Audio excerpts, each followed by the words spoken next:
이 수사권을 빼앗기게 된 이 당사자, 이 검찰의 반발과 불만은 최고조로 치닫고 있습니다. 검찰 소식 좀 살펴보겠습니다. 이 검찰은요, 연일 검수완박 이 법안 부작용을 강조하고 있습니다. 살펴보면 이런 거죠. 경찰이 무혐의를 결정하면 보안 수사도 불가능하게 되고 고발인 이의 신청도 제한이 돼서 서민만 피해를 보게 된다. 그리고 공직자, 정치인, 일반 국민 이 수사에서도 차별이 되게 된다. 이런 건데.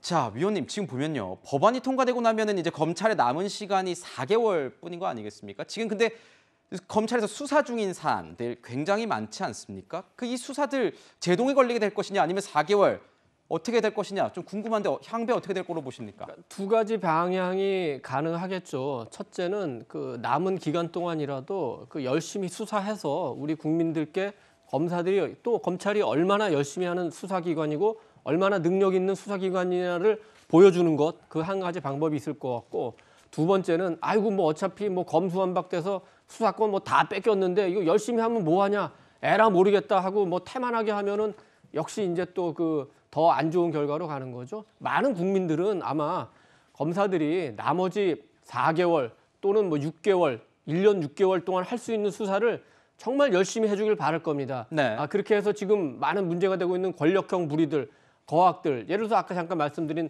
월성 1호기 울산 사건이라든지 또 이재명 지금 상임 고문이 관련돼 있는 법인카드 문제라든지 대장동 백현동 문제라든지 변호사비 대납 사건이라든지 성남 FC 후원금 사건이라든지 이런 사건들 열심히 수사하면은 법을 지금 이렇게 어쨌든 합법적이라고 하지만 일방적으로 통과시켰는데 결국은 우리 국민들 판단하기에 역시 검사들이 지금 4개월, 5개월 수사하는 거 보니까 역시 수사는 검찰이 해야 돼.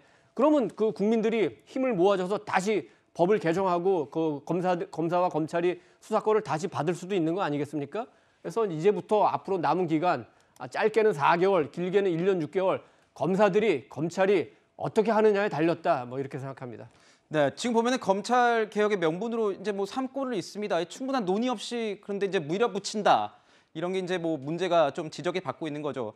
초안, 개정안, 상정안이 이제 계속 바뀌면서 이 야권을 포함한 일각에서는 누더기법이다 이런 지적도 나오고 있는 건 아니겠습니까, 평론가님?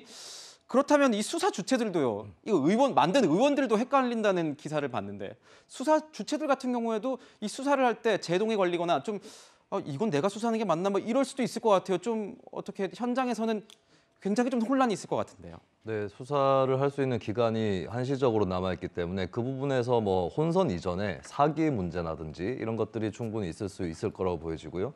그리고 무슨 수사를 한 검사가 기소를 하지 못하도록 한다라고 하는 그런 조항들도 있습니다. 그래서 이게 수사에 있어서만의 어떤 혼선이라든지 이런 것에 그치는 것이 아니라 전반적인 형사사법 체계에 있어서 이것이 좀 뒤틀려 있는 것이 아니냐라고 하는 그런 우려들이 충분히 일어날 수 있고, 어쨌든 좀 실무자들의 의견을 충분히 듣지 못한 것은 이번 법안 처리에서 문제점이 아니었는가 이런 생각을 할 수밖에 없는 그런 내용들입니다. 그렇군요. 지금 대검찰청에서는 이런 얘기를 하고 있습니다. 검찰청법 의결된 것 깊은 유감이다. 그리고 이 70년 수사 역량이 한순간에 없어졌다. 이렇게 얘기를 하고 있습니다. 이 권력형 수사 이것 외에도 더 있다. 이렇게 얘기도 있는데 지금 이 수사 어떻게 될지는 좀 지켜봐야 될 것 같습니다.